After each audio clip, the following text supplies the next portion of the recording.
No domingo passado, nós nos detivemos aqui no verso 11, do capítulo 11.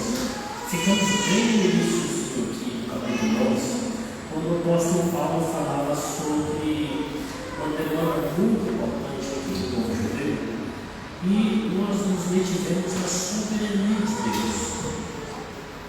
Olha só, verso 11. Pergunto, pois, porventura tropeçaram para que não caísse? De modo nenhum, mas pela sua transgressão veio a salvação dos gentios, para todos ensinantes. Nós nos detivemos no ano passado e ficamos olhando para o texto, bem no início de tudo, quando vimos que realmente estava se cumprindo o propósito de Deus, essa queda, o impedimento do povo judeu de virem a Deus e cumprindo o propósito para que esse evangelho chegasse aos gentios. Hoje eu quero seguir diante aqui no verso 11, onde o apóstolo Paulo vai dar continuidade no que está falando, e nós vamos perceber que o verso 11, seguindo ele diante, ele fala assim: mas pela sua transgressão de quem? Do povo judeu. E veio a salvação aos gentios. E essa salvação aos gentios foi um plano propósito para todos em ciúmes. Colocar aqui em ciúmes o povo judeu. Ou seja, o Senhor Deus está cumprindo os seus propósitos santos na vida dos judeus, alcançando os gentios. E nesse alcance dos gentios, ele coloca os judeus em prova.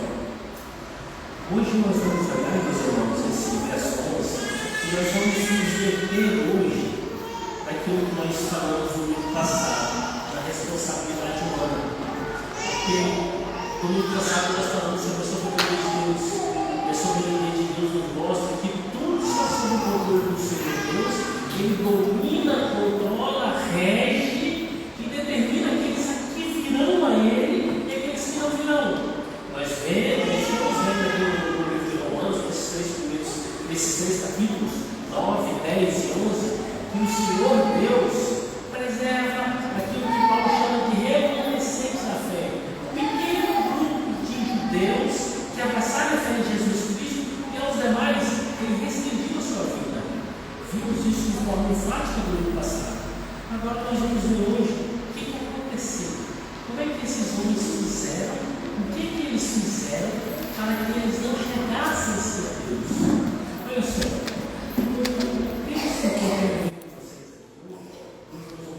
olhando para alguns versículos fora do capítulo de Romanos, mas eu quero que vocês olhem de forma especial essa expressãozinha que Paulo usa aí no verso 11, transgressão, ou seja, eles transgrediram.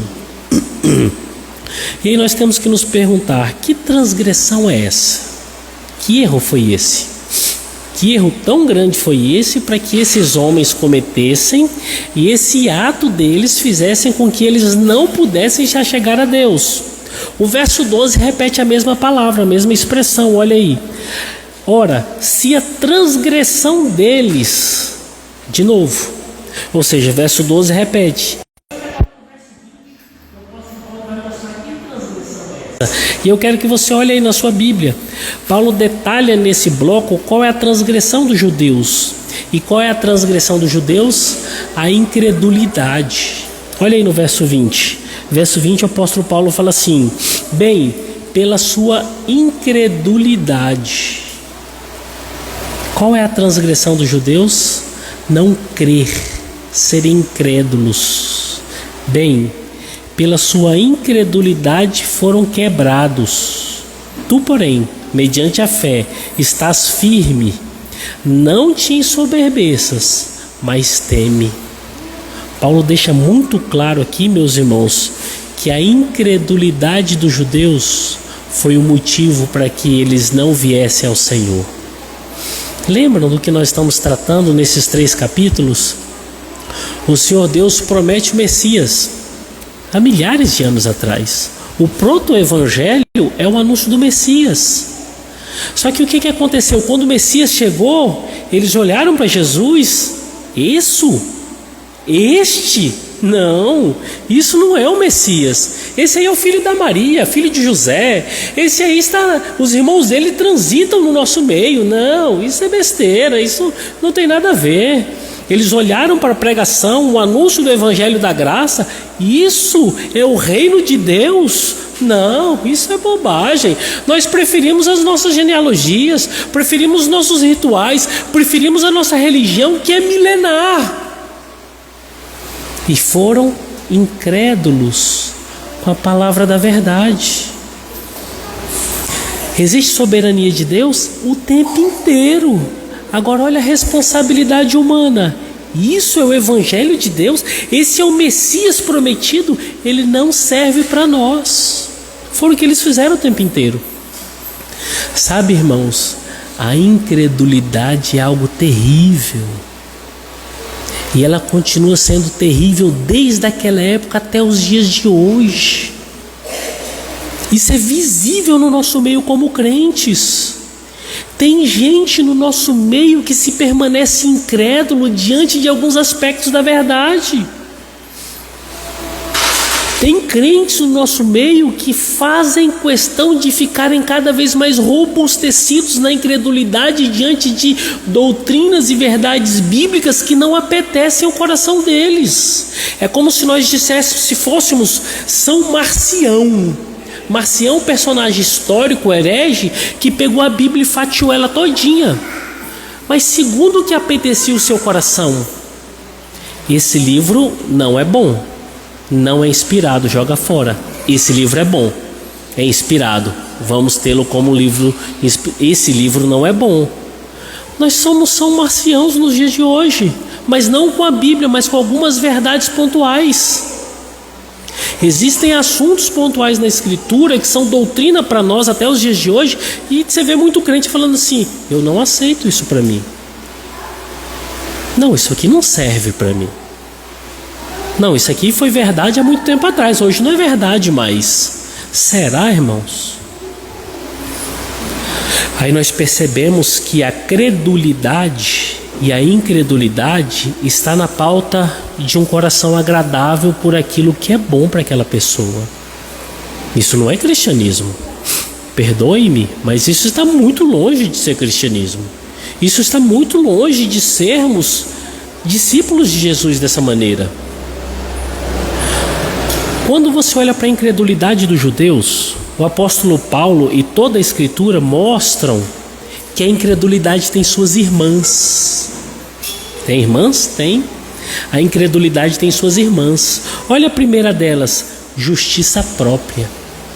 O incrédulo, ele tem uma autojustiça.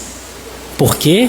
Porque aquela mensagem que veio até ele não é boa o suficiente para agradar o seu coração. Por quê? Porque no seu coração tem justiças que ele elegeu, das quais ele não se desvencilha e diz assim: essas são as verdades de Deus. Aí ele se faz incrédulo para a doutrina que chega para ele e se apega à sua justiça própria. Olha o exemplo bíblico do que Paulo está ensinando para a comunidade que está recebendo esse tratado lá em Roma. Romanos 9, 30 a 33.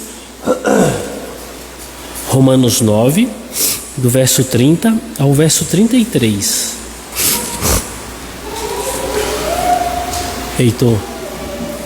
Heitorzão, Romanos 9, do verso 30 ao 33. Olha o que diz aí a palavra do Senhor. Que diremos, pois? Que os gentios que não buscavam a justificação vieram alcançá-la. Todavia, a que decorre da fé. Israel, que buscava a lei da justiça, não chegou a atingir essa lei. Por quê? Porque não decorreu da fé, e sim como que das obras. Tropeçaram na pedra de tropeço, como está escrito: eis que ponho em Sião uma pedra de tropeço e rocha de escândalo, e aquele que nela crê não será confundido. Olha aí a irmã da incredulidade. Aqui está a palavra do Evangelho, judeus. Aqui está o Messias. não serve para nós. Por quê? Para que nós tenhamos acesso ao Messias, para que nós tenhamos acesso à palavra do Evangelho, só basta crer? Sim, só basta crer. Só basta crer com o coração e confessar com a boca, só isso. Isso não serve para nós. Por quê? Porque nós temos a lei. Nós temos que cumprir a lei. Nós temos que nos vestir diferentes. Nós temos que orar mais bonito que os outros. Nós temos que ser vistos e admirados pelas pessoas. Nós temos que sentar nos primeiros lugares nas sinagogas. Nós temos que ser diferentes. Nossa linhagem deve permanecer. A incredulidade, ela tem uma irmã que se chama autojustiça. Você quer ver como é que é interessante isso? Se faz verdade nos dias de hoje? Tem muita pessoa que você procura ela e fala com ela qualquer coisa, aí a pessoa fala assim: mas pastor, como assim? Quem é tal pessoa para falar isso comigo? Quem é tal pessoa para levantar tal acusação contra mim? Olha a autojustiça. Eu não posso ser acusado. Eu não posso sequer ser questionado. Mas pastor, eu tenho um sobrenome. Pastor, eu tenho endereço fixo. Olha, eu faço parte da igreja fulana de tal. Olha a autojustiça. Olha o posicionamento sentado em tradições humanas. Pura bobeira, pura vaidade, pura questão de tropeço que cai e não sustenta ninguém. Nós preferimos a genealogia, saber que o nosso nome está numa arvorezinha e essa arvorezinha vai descendo até chegar lá nos patriarcas. Isso é salvação. Mas a Bíblia está falando o tempo inteiro: não é assim que se alcança o céu. Nós preferimos a genealogia, nós preferimos a circuncisão, nós preferimos os rituais. E o Evangelho diz: não é assim que se alcança o céu. É você olhar para pessoas nos dias de hoje e falar assim: é preferível que eu faça tal coisa todos os dias na igreja. É preferível que eu seja reconhecido entre os irmãos. É preferível que eu seja mestre. É preferível que eu tenha. Não tem nada a ver, irmãos. Essa autojustiça sempre esconde as nossas incredulidades, porque são irmãs, uma tampando o buraco da outra. Você quer ver uma outra irmã da incredulidade? É a rejeição da justiça de Deus. É você ser sempre um opositor. O opositor, no fundo, é um baita do incrédulo. Olha aí no texto sagrado, mais uma vez, Romanos, capítulo 10, verso 2 e verso 3. Irmãos, a boa vontade do meu coração e a minha súplica a Deus a favor deles são para que sejam salvos, porque lhes dou testemunhos de que eles têm zelo por Deus, porém não com entendimento. Portanto, desconhecendo a justiça de Deus e procurando estabelecer a sua própria, não se sujeitaram a que vem de Deus. O incrédulo, ele não é uma pessoa que se sujeita à disciplina, não é uma pessoa que se sujeita à exortação, não é uma pessoa que se sujeita à palavra de Deus. Ele vai fazer oposição o tempo inteiro, o tempo todo. Você quer ver quando fecha um pacote inteiro assim, que é muito comum? É quando você encontra uma pessoa que está se separando, está em processo de divórcio. O coração dela é duro. É dura a tal ponto que qualquer verdade que você fale para essa pessoa, ela rechaça. Ela é opositora das verdades de Deus. Por quê? Porque confrontam a sua justiça própria. No coração dela, ela diz assim: eu quero liberdade, eu mereço paz, eu mereço ser feliz, eu mereço ter prazeres nessa vida, eu mereço tudo isso e não estou tendo com essa pessoa. Ela está presa na justiça própria. Por quê? Porque é incrédula. ela não crê na palavra do Evangelho. É ímpia, pastor? Pode não ser ímpia, mas é uma baita evidência de impiedade. Olha o que o apóstolo Paulo está mostrando aqui para nós. A incredulidade dos judeus apontavam para essas pessoas com toda essa casca de coisa e mostravam eles pessoas totalmente diferentes de Deus, afastadas de Deus, cheias da sua justiça própria, cheias das suas vontades próprias, cheias de prazer, cheias dos deleites e cheias da necessidade de serem reconhecidas. Quando nós olhamos para a responsabilidade humana, quando nós olhamos para os atos dos homens, quase que nós não encontramos coisas boas. Tem um teólogo de tempos idos que ele diz assim: quando você encontrar alguma coisa boa em mim, é Cristo. Quando não, sou eu mesmo. Quando você fala bem e as palavras que saem da sua boca são palavras que glorificam a Deus, não foi você. Você não tem capacidade para isso. Quando você age biblicamente dentro da sua casa, edifica o seu cônjuge, edifica seus filhos, não foi você. Você não tem capacidade para isso. Quando você anda reto na sociedade e até os ímpios reconhecem vida cristã em você, não é você. Você não tem capacidade para isso. É Cristo em você, brilhando aquela luz que fala lá no Sermão do Monte: vós sois a luz do mundo. É Cristo, não é você. Agora, quando você estiver no seu relacionamento, vier um impropério da sua boca, foi você. Quando a sociedade não conseguir ver Cristo na sua vida, esse é você. Quando no seu relacionamento de casamento com seus filhos vierem as brigas, as discórdias, esse é você. Fique tranquilo, você é isso. É por isso que nós temos que ser semelhantes a João Batista. Importa que eu diminua e que ele cresça. Importa que cada dia mais eu não seja visto e ele visto cada vez mais em mim. Irmãos, fujam da incredulidade. Fujam, meus irmãos, da justiça própria. Fujam, meus irmãos, de serem homens e mulheres que rejeitam a voz da razão, a voz do Evangelho. Fujam disso. Agora olha só, esse é um pedacinho do chão que nós andamos para ver o que é incredulidade e o que o apóstolo Paulo está mostrando dos judeus.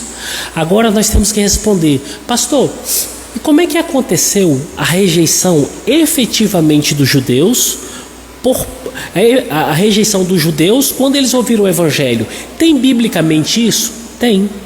Tem biblicamente, eu quero ver com vocês. E eu vou pedir para vocês abrirem a Bíblia de vocês, porque nós vamos olhar na Escritura 5 textos, para que vocês possam perceber como é que isso aconteceu na história. O primeiro texto está lá em Lucas, capítulo 4. O verso é o 16 até o verso 30. Guilherme, hoje eu trouxe aqui, eu vou abrir o meu tablet aqui, que aí essa letra eu consigo ler. Eu acho que eu não vou precisar hoje da sua ajuda, não. As letras da Bíblia estão ficando menores. Não sou eu não, ela que está ficando menor. Olha lá, a partir do verso 16 do livro de Lucas, olha aí, capítulo 4. Acompanha a leitura. Chegando a Nazaré, onde fora criado, entrou na sinagoga no dia de sábado, segundo o seu costume, e levantou-se para ler. Foi-lhe entregue o livro do profeta Isaías. Abrindo-o, achou o lugar em que estava escrito: o Espírito do Senhor está sobre mim, porque me ungiu para anunciar boas novas aos pobres e enviou-me para proclamar libertação aos cativos e restauração da vista aos cegos, para pôr em liberdade os oprimidos e para proclamar o ano aceitável do Senhor. E, fechando o livro, devolveu o assistente e assentou-se. e os olhos de todos na sinagoga estavam fitos nele. Então começou a dizer-lhes: hoje se cumpriu esta escritura aos vossos ouvidos. Olha essa palavra. Ele senta-se, a sinagoga toda está fita com seus olhos nele. Ele começa agora a pregar, e ele começa agora a trazer a verdade daquele texto. E ele diz assim, ó, como diz aqui Lucas: hoje se cumpriu esta escritura aos vossos ouvidos. E todos lhe davam testemunho e se admiravam das palavras de graça que saíam da sua boca, e diziam: este não é o filho de José? Olha aí. E a demanda aqui, meus irmãos, é a seguinte: será que teve algum pregador tão profundo quanto Jesus nessa terra? Será que teve alguém tão claro quanto Jesus nessa terra? Será que teve alguém tão pleno do Espírito Santo igual o nosso Senhor? Ele começou a pregar: hoje cumpriu-se as escrituras. Olha a primeira resposta que ele recebe aqui: este não é o filho de José? É a primeira coisa que eles falam assim: isso aqui não é simplesmente um comedor de feijão, um mortal igual a nós? Verso 23: disse-lhe Jesus: sem dúvida me direis este provérbio: médico, cura-te mesmo.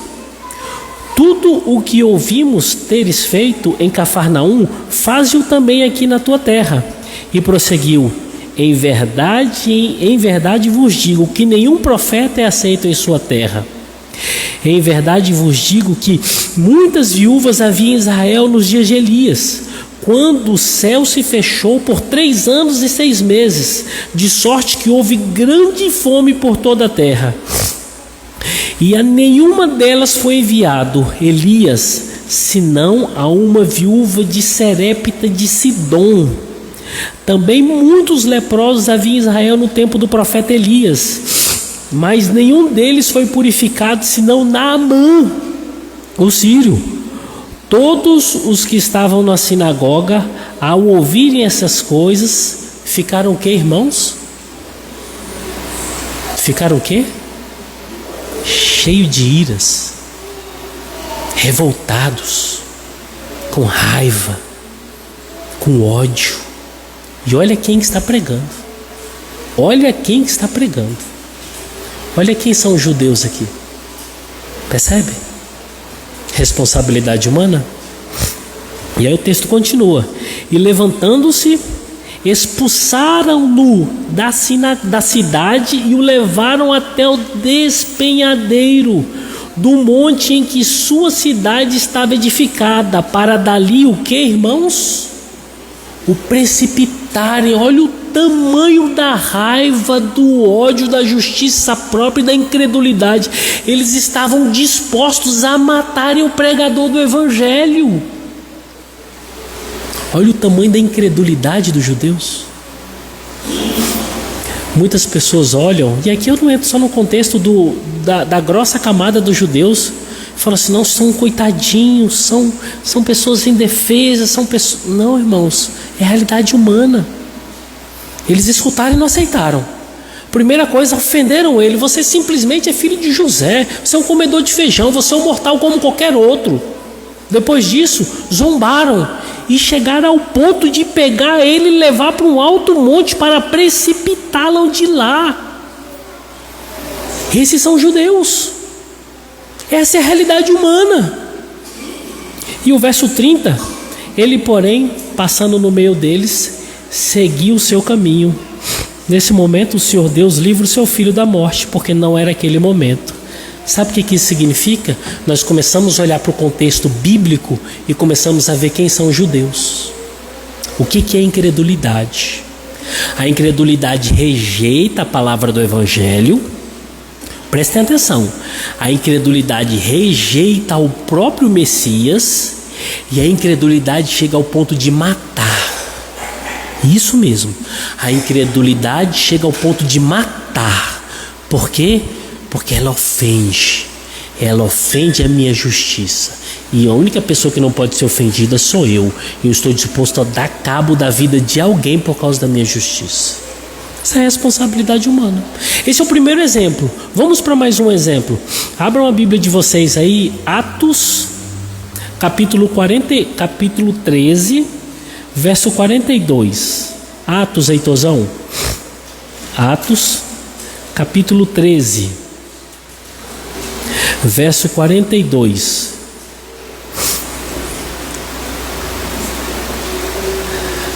Olha aí, do 42 até o 52, nós vamos encontrar mais um fato semelhante ao que nós vimos agora. Só que agora com dois outros pregadores. Diz assim a palavra do Senhor: quando iam saindo, rogavam que estas palavras lhe fossem repetidas no sábado seguinte.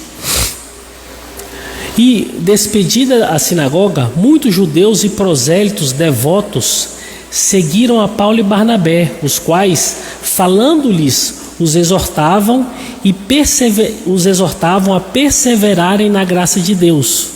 No sábado seguinte, verso 44, reunia-se quase toda a cidade para ouvir a palavra de Deus. Agora olha o personagem do verso 45. Mas os judeus, vendo as multidões, encheram-se de quê? De inveja. Mas os judeus, vendo as multidões, encheram-se de inveja. E agora olhe os atos dos judeus, blasfemando, contradiziam o que Paulo falava. Olha o que a incredulidade e a justiça própria faz com que homens perversos pratiquem.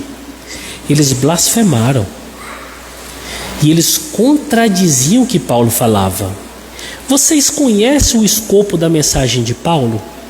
Paulo não estava falando que o céu era azul. Paulo não estava falando que ele era uma comunidade de pessoas bonitas. Paulo não estava falando que a terra era redonda ou que a terra era plana. Não.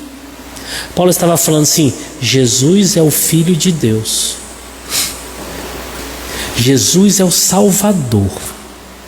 E eles estavam contradizendo essa palavra com blasfêmias, ataques ofensivos e incrédulos contra a pessoa do nosso Deus, contra os pregadores e contra o Evangelho.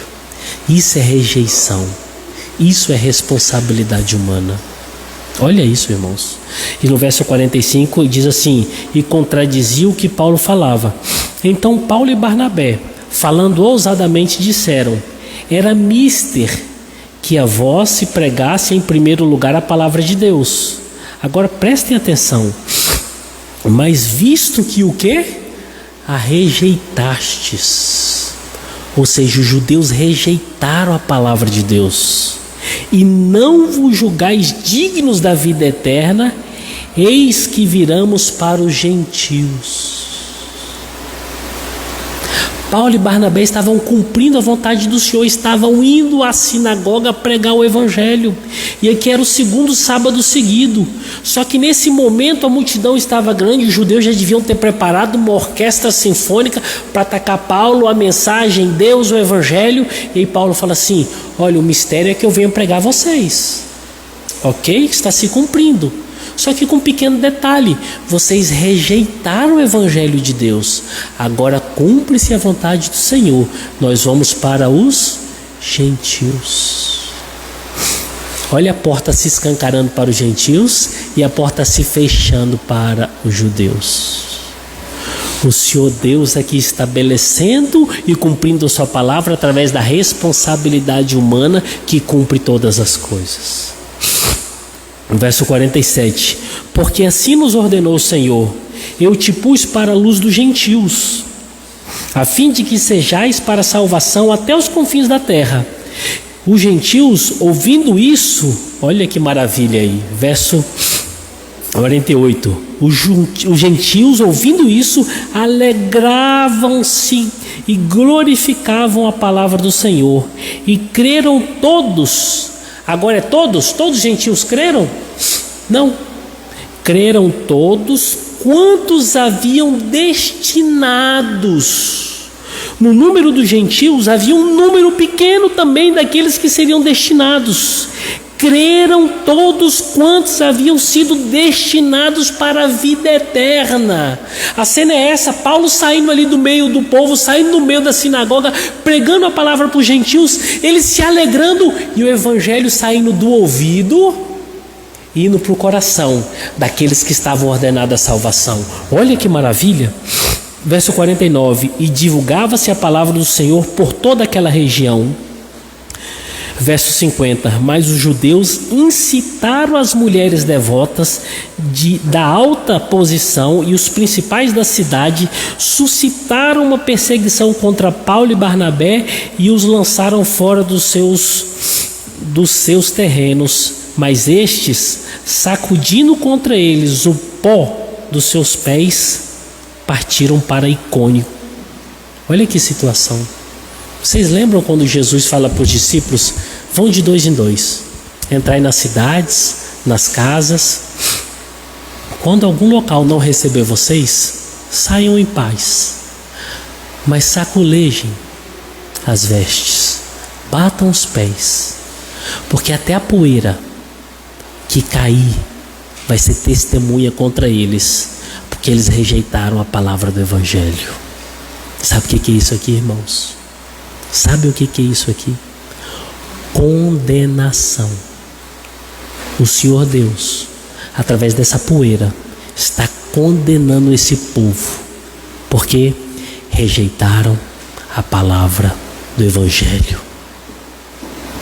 Responsabilidade humana, soberania de Deus. Está tudo acontecendo em conformidade à vontade do nosso Deus. E fecha no verso 52. Os discípulos, porém, estavam cheios de alegria e do Espírito Santo. Sabe o que Lucas deixa claro para nós aqui nesse texto? Que quem estava pregando o Evangelho aqui, Paulo e Barnabé, não eram duas pessoas que estavam fazendo as suas vontades. Eu vou porque eu quero ver a bagunça, eu quero ver a farra, eu quero quebrar o pau da barraca, eu vou jogar gasolina no fogo para baixar o incêndio. Não. Eram pessoas que estavam cheias do Espírito Santo.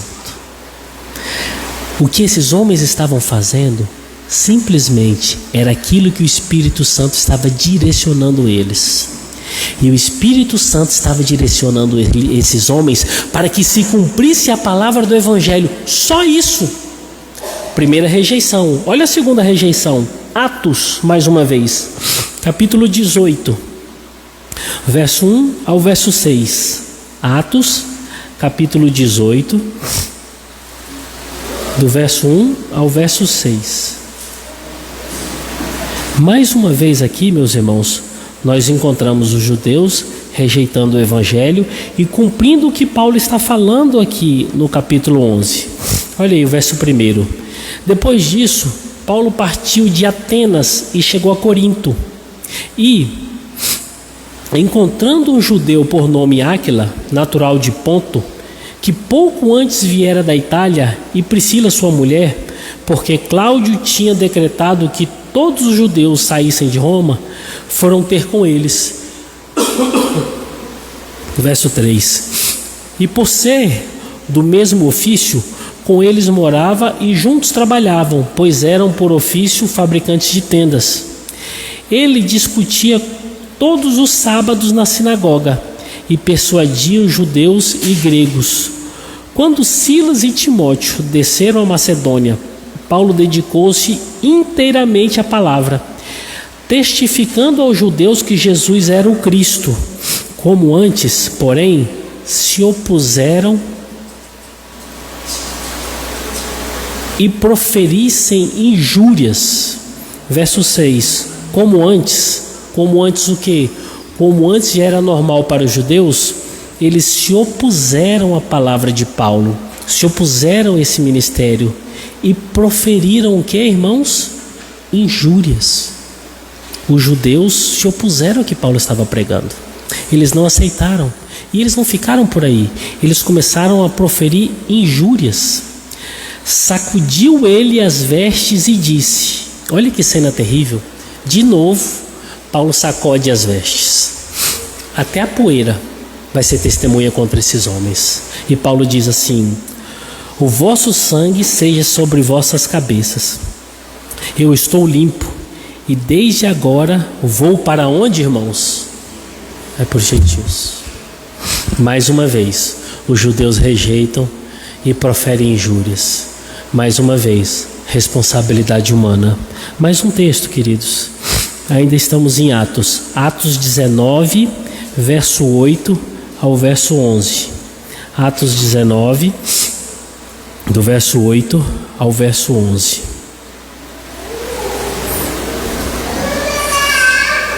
Atos 19, do verso 8 ao verso 11.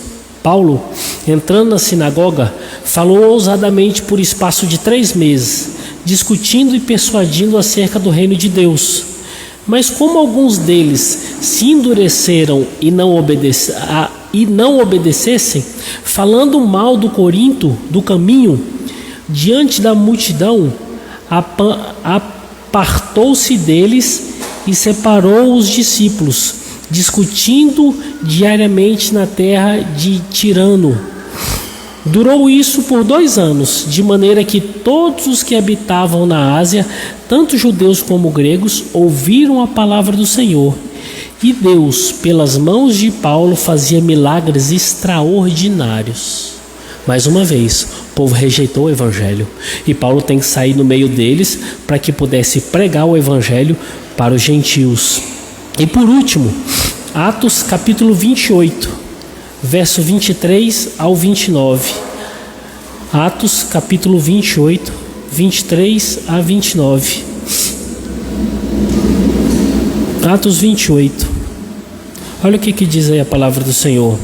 Havendo-lhes marcado um dia, muitos foram ter com ele a sua morada, aos quais desde a manhã até a noite explicava com bom testemunho o reino de Deus, e procurava persuadi-los acerca de Jesus, tanto pela lei de Moisés como pelos profetas. Uns criam nas suas palavras, mas outros as rejeitavam. E estando discordes entre si, retiraram-se. Havendo Paulo dito essas palavras, bem falou. Quem que falou aqui, irmãos? Olha que texto duro esse.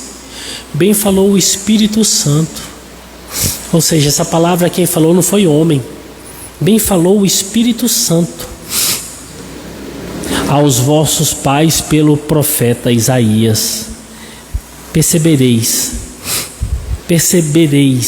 porque o coração deste povo se endureceu, e com os ouvidos ouviram tardamente e fecharam os olhos, para que não vejam com os olhos, nem ouçam com os ouvidos, nem entendam com o coração, nem se convertam e se cure.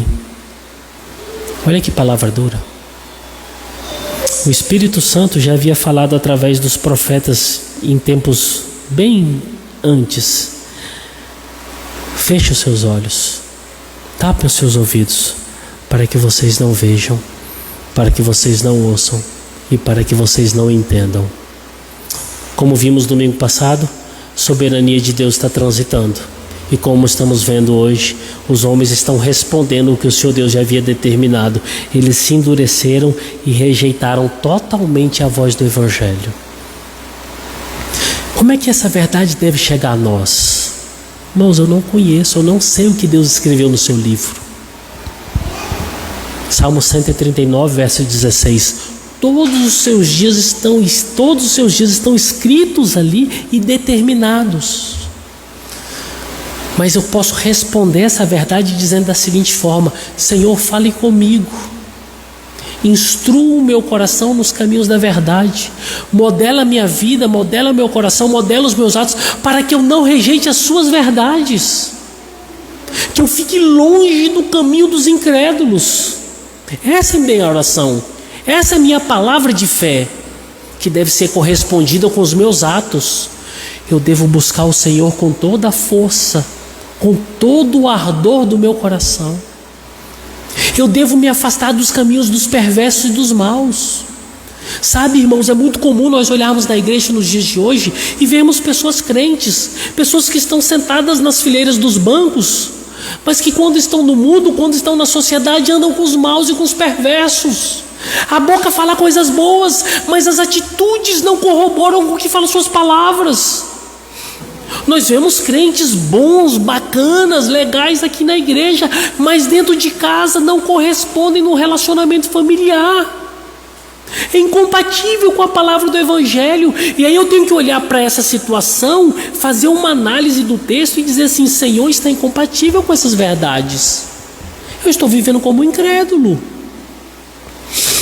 Eu estou vivendo como uma pessoa que tem justiça própria. A minha justiça própria está maior do que a tua palavra. Salomão, se eu não me engano, lá no capítulo 12 de Provérbios, ele fala que quem ama disciplina, ama sabedoria. Como é bom escutarmos pessoas vir nos repreender. Ô meu irmão, está errado isso aqui. Ô meu querido, muda isso aqui. Ô minha irmã, não faça isso, faça aquilo. Porque se eu entendo essa palavra como uma exortação, como uma disciplina, e eu mudo, significa que eu sou sábio. O problema é que quando eu ouço palavras de disciplina, palavras de instrução, palavras de exortação, que contrariam o que eu estou praticando, contrariam o que eu estou vivendo, e eu fico empedernido, ou seja, duro e não aceito as repreensões, significa que eu sou tolo.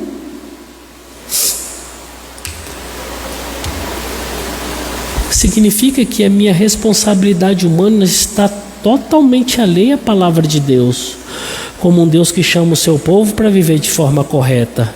O Senhor Deus chamou esses homens com palavras de evangelização, palavras que vão ao fundo do coração dessas pessoas, dizendo assim: arrependam-se, voltem-se ao Senhor.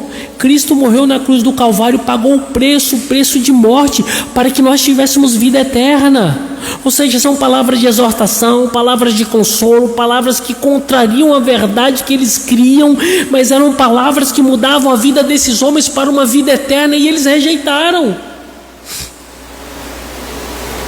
O que nós temos que entender é que a simples reprimenda muda os nossos caminhos, mas para melhor, não para pior. Nenhum pai de sã consciência exorta e castiga o seu filho para pior. Não, vou te castigar para você ficar pior. Não é para melhorar não, para ficar pior. Nenhum pai de sã consciência faz isso. Nenhum. Pode ser que a metodologia esteja errada, mas ele sempre faz para o bem. Ele quer ver a coisa melhorando. Nenhum cônjuge de sã consciência chama o outro e faz apontamentos em relação aos erros para que seja pior, para que haja uma digressão. Pelo contrário, quando nós vemos isso é para que haja uma melhora. Pode ser que a metodologia esteja errada, mas se está havendo chamamentos para consertos, é porque o Senhor Deus está falando contigo, está falando comigo, dizendo assim: se atenta, acorda, é hora de mudanças, é hora de melhoras. Chega um momento na história de Israel que a coisa estava feia, e o Evangelho vem com força, vem com intrepidez e começa a proclamar a verdade, a palavra da verdade. Significa que Deus está dizendo: é hora de mudança, é hora de transformação, é hora de abraçar o Cristo Senhor e ir para o céu, acreditar na vida eterna. As reprimendas, elas mexem com as nossas vidas, elas mexem com o nosso conforto. Então, se você recebe qualquer tipo de repreensão, aceite, irmãos. Seja sábio, melhore. Sabe por quê, queridos? Essa última palavra que nós vimos aqui, que o apóstolo Paulo olha para trás para o texto de Isaías, é a mesma palavra que Mateus usa, trazendo para o seu contexto e aplicando essa verdade. Nós temos que responder uma demanda importantíssima aqui. Agora, essa rejeição e incredulidade aconteceu simplesmente porque eles quiseram, ou seja, os judeus aqui e os homens de forma em geral têm livre escolha, livre arbítrio para decidir ou desejar aceitar ou não aceitar o Evangelho? Não. Os homens podem falar assim: eu quero o Senhor hoje. Eu acordei bem, eu acho que é legal aquela pregação do Evangelho, eu acho que é legal uma vida de crente, andar com a Bíblia para cima e para baixo, crer em Jesus, hoje eu vou para a igreja. Não, mais uma vez, eu não quero esse Evangelho, eu não acho legal, É assim. Você vê um evangelista, um missionário pregando o evangelho, aquela pessoa que está escutando, ele fala assim: eu aceito ou não aceito se eu quiser. É assim? Não, irmãos, não é assim. E essa mesma palavra que Paulo usou lá em Isaías, Mateus está usando aqui no capítulo 13 do seu livro. E é uma dura palavra. Por que é uma dura palavra? Eu não vou ler os textos anteriores, mas eu deixo aqui para os irmãos que estão tomando nota para vocês meditarem em casa. Mateus aqui, inspirado pelo Espírito Santo, traz uma carga textual e aplica na sua realidade. Olha o texto que Mateus está trazendo para cá. Isaías 6, verso 9 e verso 10. Ezequiel 12, 2. Salmo 119, 70. Zacarias 7:11. E essa verdade vem para cá, ó. Mateus, abram a Bíblia de vocês, capítulo 13. Mateus capítulo 13, do verso 10 ao verso 16.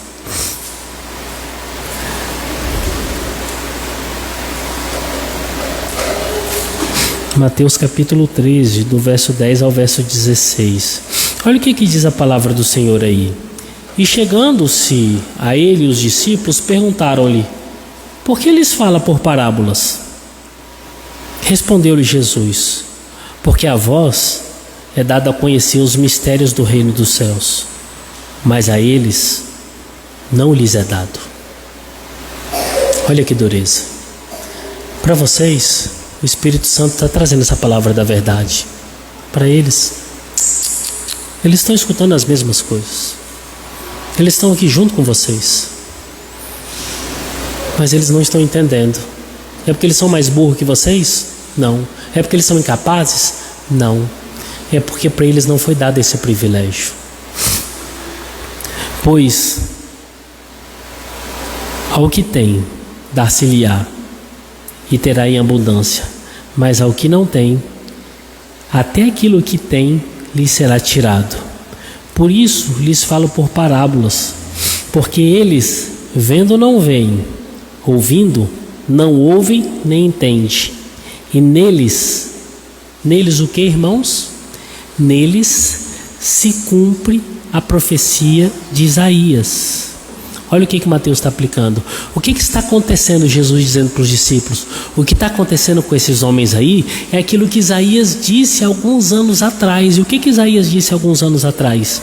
Ouvindo, ouvireis, e de maneira alguma entendereis, e vendo, vereis, e de maneira alguma percebereis. Porque o coração deste povo se endureceu, e com os ouvidos ouviram tardamente, e fecharam os olhos para que não vejam com os olhos, nem ouçam com os ouvidos, nem entendam com o coração, nem se convertam e os cure. Mas bem-aventurados vossos olhos, porque veem, e os vossos ouvidos, porque ouvem. Olha o que Mateus está mostrando aqui para nós, meus irmãos, e Paulo está aplicando isso como verdade. O Senhor fechou os olhos deles. Mais uma vez, soberania de Deus, responsabilidade humana. O coração desse povo está endurecido. Como é que eu posso trazer esse texto para a realidade dos dias de hoje?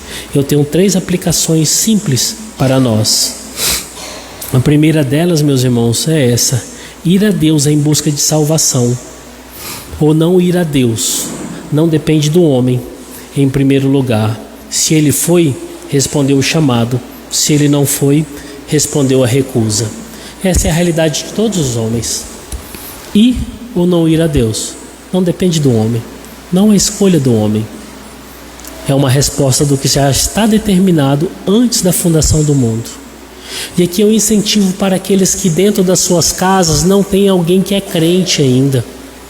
Sabe, tem irmãos que têm parentes que não são crentes. Sabe, irmãos, não olhe com ar de condenação. Não diga que essa pessoa é incapaz, ela é isso, ela é aquilo outro. O Senhor Deus não abriu o coração dela ainda. Clame, ore, tenha paciência. Porque ir a Ele não depende. Não é escolha nossa, é resposta Aqui nós não somos criativos, nós somos responsivos. Isso mostra que Deus é soberano. E a soberania dele é a soberania de dizer que quem tem vida eterna e quem não tem. O segundo ensino é esse. Devemos louvar a Deus, pois Ele nos chamou e nós respondemos o chamado. Nós estávamos perdidos. E um dia Ele nos chamou. E nós respondemos esse chamado. Nós temos que dar muito glória a Deus, porque nós estávamos trilhando para o abismo da perdição. Não tinha solução, não tinha salvação. E nós sequer sabíamos disso, porque essas palavras estavam longes. E um dia Ele chamou. A palavra do Evangelho saiu daqui e entrou aqui. O Espírito Santo fez essa aplicação. E hoje nós vivemos caminhando para um caminho de eternidade com Ele. Uma das características mais importantes na vida de um crente é a gratidão. Porque o que Deus fez por nós, ninguém tem poder de fazer, nem nós mesmos. Ele nos deu a vida eterna. E por último, nós devemos continuar intercedendo pelo mundo e pregando o Evangelho. Quantas pessoas ainda não escutaram essa palavra? Quantas pessoas a voz do Evangelho chega aqui e não vem para cá? Quantas pessoas estão morrendo sem estarem com Cristo? Estão se perdendo eternamente. Devemos orar, devemos interceder. E mais do que isso, devemos pregar o Evangelho para o mundo, com toda a intrepidez do mundo, para que a voz do Evangelho, se assim Ele bem quiser, sair daqui e vir para cá. Pregar com vida, com palavras, investindo em missões, orando pelos missionários, fazendo tudo o que for possível e impossível para que a voz do Evangelho ressoe o mundo inteiro. Essa é a missão da igreja e nós temos que fazê-la muito bem feita. Amém, meus irmãos? Vamos fechar os nossos olhos e vamos orar? Senhor Deus, em nome de Jesus, nós oramos a Ti agradecidos, Senhor, porque a Tua palavra, meu Deus, falou aos nossos corações. Que nós possamos respondê-la, Senhor, de forma correta, de forma simples, humildes e atentos, como instruiu Paulo e mostrou que a transgressão do povo judeu é a prática da incredulidade, da justiça própria, Senhor, da rejeição. Que isso não seja uma verdade nas nossas vidas. Que nós possamos, meu Deus, viver para Ti, guardar Tua palavra no nosso coração e temer o Senhor, nos relacionarmos contigo. Faz de nós, Pai, pregadores do Teu Evangelho. Faz de nós, Senhor, investidores de missões. Faz de nós, Senhor, intercessores. Que o amor por alma, Senhor, por conversões, esteja no nosso coração. Tudo isso nós oramos em nome de Jesus. Amém.